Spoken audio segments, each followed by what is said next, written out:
এখন পরিস্থিতি স্বাভাবিক, জাস্ট মেডিকেলের সামনে মানববন্ধন হচ্ছে, যতক্ষণ না 5 দফা দাবি মানা হচ্ছে ততক্ষণ এই মানববন্ধন চলবে। ভিসিও মেডিকেলের মধ্যেই আছে, আর ছাত্ররা এখন তার সামনে দাঁড়ানো, সব ছাত্র। এ পর্যন্তই।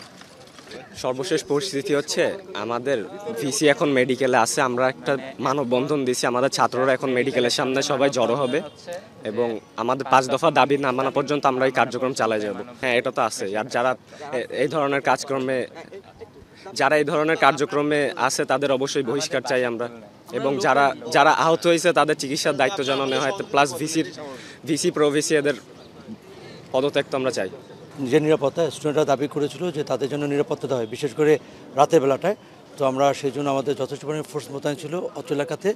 দিনের বেলা তো আমাদের বিপুল সংখ্যক ফোর্স এখানে মজুদ আছে, যৌথ বাহিনী আশেপাশেই আছে, তারা বিভিন্ন জায়গাগুলোতে তারা ভিজিলেন্ট আছে, এবং আমরা স্থানীয় যারা আছেন তাদের সাথে আমরা কথা বলার চেষ্টা করেছি যেন এমন কোনো কিছু তাদের মাধ্যমে না হয় যার ফলশ্রুতিতে সিচুয়েশনটা আবারও খারাপ কোনো দিকে যেতে পারে, বা কোনো পক্ষ এখান থেকে কোনো ধরনের কোনো আনডিউ কোনো নিতে পারে, সুবিধা নিতে পারে।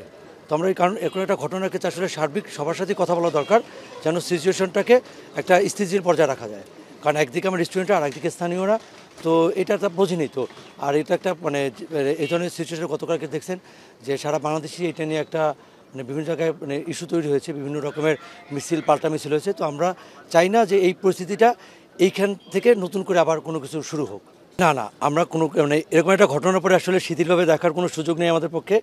আমাদের এখানে আপনারা শুধু পুলিশ দেখছেন, বাট বিজিবি বা অন্যান্য যারা যৌথ বাহিনী যারা আছে, অন্যান্য বাহিনী আমাদের সহযোগী যারা, তারা আশেপাশেই আছে। কারণ আসলে একটা জায়গায় তো থাকলে তো হবে না, এই জন্য তারা বিভিন্ন জায়গাতে তার মুভমেন্ট আছে। বাট ইনিশিয়ালি আমরা এখানে সকাল থেকে অবস্থান নিচ্ছি, এবং এখন বর্তমান যে পরিস্থিতি এখন আপনারা দেখতে পাচ্ছেন শান্ত। দোকানপাট যারা কালকে বন্ধ ছিল, স্থানীয় দোকানপাট তারা খুলছে, ছাত্ররা ভিতরে অবস্থান নিচ্ছে। এটা এখন আপাতত পরিস্থিতি, এবং আমরা চাই না এই পরিস্থিতি কোনো কারণে আবার খারাপের দিকে যাক।